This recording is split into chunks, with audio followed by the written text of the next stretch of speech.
All right, hello everyone, it's Silverkyle, and today we're going to be doing a mini book haul because in the past 48 hours, I ended up with like 8 books that I kind of ordered throughout in the last little while, but they all came up at the same time. So I'm still going to be doing a January pickups that includes everything, but I like having specific hauls every once in a while when you get a ton of things at the same time. So let's dive into this. 8 books here. There's 3 orders. One of them was an order from indigo.ca because they were having a specific sale on these books specifically, where they were like 25 to 30% off of themselves.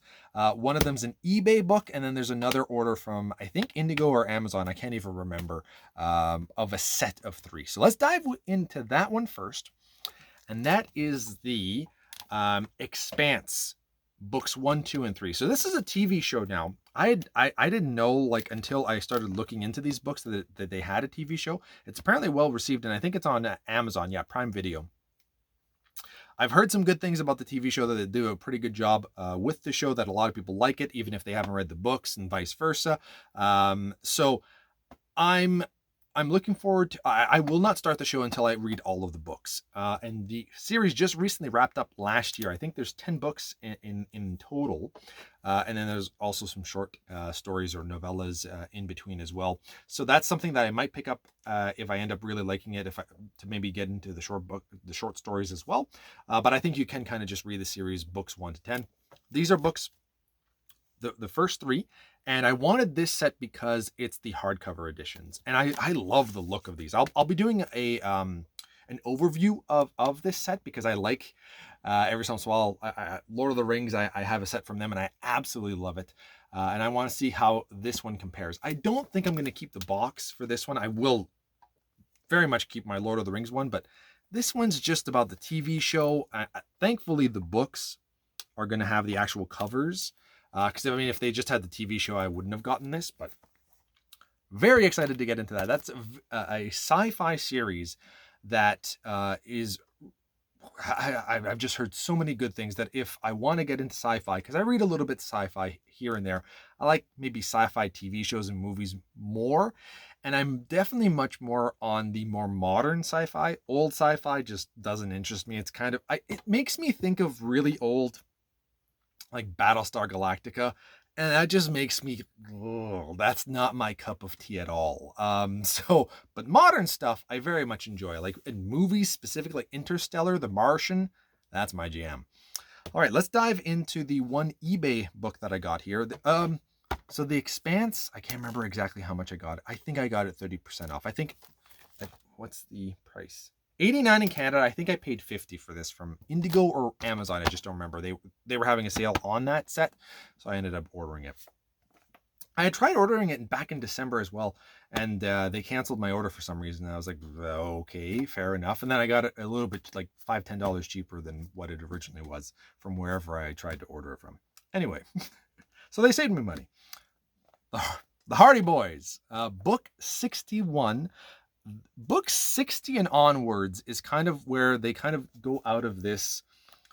I don't have access to any of the older books, unfortunately, but they have like a specific blue hardcover to them, and that's got the old style of Hardy Boys. But I grew up more so with books 60 up until like 120 or so when my father was reading them to myself and my brother when we were younger. So I have a special place in my heart for these books. I mean, they are like 180 pages, massive font, and they're meant for kids, really. But I love them.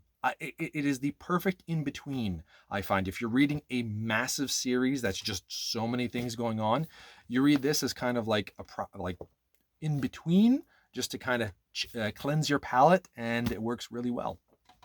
And then we got 4 other books here from Indigo that these specific books were on. Well, they had maybe 40 or 50 books, so I looked to see if there was anything that I was interested in, and there was a few of them. First one here is The Girls Who Disappeared by Claire Douglas, who wrote author of The Couple at Number 9. Haven't heard of it, anything like that, but it looked like a mystery novel. And this maybe is a mystery thriller / potentially horror as well, because what happens here is that there's a haunted road where people witness children crying when you're driving down here. And 20 years ago, there was 4 women or girls that went into that were driving home, and 3 of them died and only 1 survived. So what happens is that 20 years later we get a journalist that's going back here and trying to figure out exactly what happened. Townspeople don't really want her there, and obviously the person that survived doesn't really want her there either, because she's kind of digging into her life. So that just seemed interesting to me, and it sounds creepy. I don't know if there's necessarily paranormal things going on here, or it's just that's what I like about sometimes getting into these books, that you don't know, is there going to be paranormal stuff or is there not? Is that which one's the red herring here? I like that. I don't want a crazy the paranormal in books. I don't like to know that it's going to be 100% that there's going to be paranormal stuff. I like that there's the option that it's going to happen. That kind of interests me, and especially if they go into detail of what's going on, if it's actually revealed that that's what it is. I like that.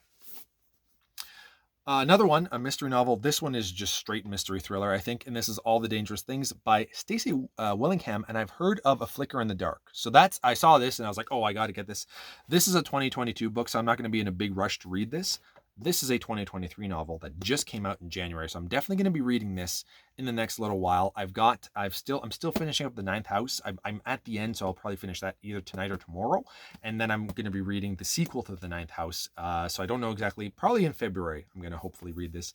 This one has to do with this couple ends up getting their child kidnapped in the middle of the night.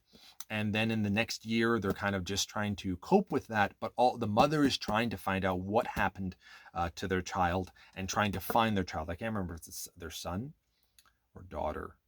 Either way, so she ends up deciding to get together with this true crime podcast person to kind of try to figure out if they can dig up anything. But the true crime podcaster is more interested in her background and like a lot of things that happened when she was younger, and now she's starting to doubt herself. And that, once I started reading that, I'm like, it's one of those where you can't really trust the point of view of the character. I generally don't like those, but because that I've heard of A Flicker in the Dark and I've heard so many good things about that, because it's a 2023 novel, I decided to pick it up and give it a shot. So we'll see. We got last 2 books here are Fairy Tale by Stephen King. I heard that this is one of his fantasy novels that just came out last year.